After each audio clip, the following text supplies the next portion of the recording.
തൃശൂർ കുന്നംകുളം ചൊവ്വന്നൂരിൽ പാചകവാതകം ചോർന്നെന്ന സംശയം. ചൊവ്വന്നൂരിൽ പ്രവർത്തിക്കുന്ന അദാനി ഗ്യാസ് പദ്ധതിയുടെ മീറ്റർ റെഗുലേറ്റർ സ്റ്റേഷനിൽ നിന്നാണ് പാചകവാതകത്തിന്റെ ഗന്ധമുയർന്നത്. രാത്രി 8 മണിയോടെയായിരുന്നു ഗന്ധമുയർന്നത്. പരിഭ്രാന്തരായ ജനങ്ങൾ അറിയിച്ചതിനെ തുടർന്ന് കുന്നംകുളം ഫയർഫോഴ്സ് സ്ഥലത്തെത്തി.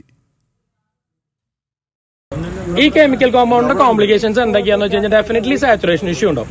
ഇപ്പൊ മഞ്ഞാണ് കാലാവസ്ഥ, മേലേക്ക് പോകുന്ന ഗ്യാസ് മേലേക്ക് പോകുന്നില്ല, താഴെ നിൽക്കുകയാണ്. ഡൽഹിയിൽ എങ്ങനെയാ സ്മോഗാണ് ഉണ്ടാവുന്നത്, അത് കൂട്ട് തന്നെ ഈ ഗ്യാസ് മേലേക്ക് പോകുന്നില്ല. ഇവര് പറയുന്നു ഈ സാധനം ഇതിന്റെ ഒരു ഓർഡർ മാത്രമാണ്, സ്മെല്ല് മാത്രമാണ്. എന്ത് തന്നെയാണെങ്കിലും ഇത് നല്ലതല്ല. ഇത്രയും നേരം എനിക്ക് ത്രോട്ട് ഡ്രൈ ആയി തുടങ്ങി.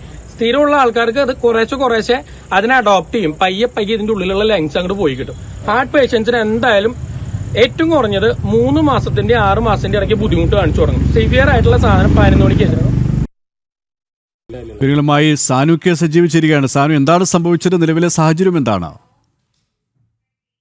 തൃശൂർ കുന്നംകുളം ചൊവ്വന്നൂരിലാണ് പാചകവാതം ചോർന്നെന്ന ഒരു സംശയം ഉണ്ടായിരിക്കുന്നത്. അവിടെ ചൊവ്വന്നൂരിൽ പ്രവർത്തിക്കുന്ന അദാനി ഗ്യാസ് പദ്ധതിയുടെ മീറ്റർ റെഗുലേറ്റർ സ്റ്റേഷനിൽ നിന്നാണ് ഇത്തരത്തിൽ പാചകവാതകത്തിന്റെ ഗന്ധം ഉയർന്നിട്ടുള്ളത്. പതിവായിട്ട് ഈ പ്രദേശങ്ങളിലൊക്കെ ഈ ഇത്തരത്തിൽ ഗ്യാസ് സിലിണ്ടറിൽ നിന്ന് ഗ്യാസ് ചോരുന്നത് അടക്കമുള്ള രീതിയിലുള്ള ഗന്ധമൊക്കെ പടരാനുണ്ടായിരുന്നു. എന്നാൽ ഇന്ന് വൈകുന്നേരം 8 മണിയോടുകൂടി രൂക്ഷ ഗന്ധം ഉയരുകയും ഒപ്പം തന്നെ ആ സമീപ പ്രദേശങ്ങളിലുള്ള വീടുകളിലെ ആളുകൾ അവരവരുടെ വീട്ടിലുള്ള ഗ്യാസ് സിലിണ്ടറൊക്കെ ഓഫ് ചെയ്ത് നോക്കുകയും പലരുടെ വീട്ടിലൊക്കെ പാചകം നടക്കുന്ന സമയമായിരുന്നു. ആ സമയത്ത് അവരുടെ ഗ്യാസ് സിലിണ്ടറൊക്കെ ഓഫ് ചെയ്ത് നോക്കുകയൊക്കെ ചെയ്തു. തുടർന്ന് വീട്ടിൽ നിന്നല്ല ഇത്തരത്തിൽ പാചകവാതം അല്ലെ വീടുകളിൽ നിന്നല്ല ചോരുന്നത് എന്നുള്ള കാര്യം മനസ്സിലാക്കുകയും തുടർന്നാണ് ഇവർ ഈ ഗ്യാസ് പദ്ധതിയുടെ മീറ്റർ റെഗുലേറ്റർ സ്റ്റേഷനിൽ നിന്നാണെന്നുള്ളൊരു വിവരം ലഭിക്കുന്നത്.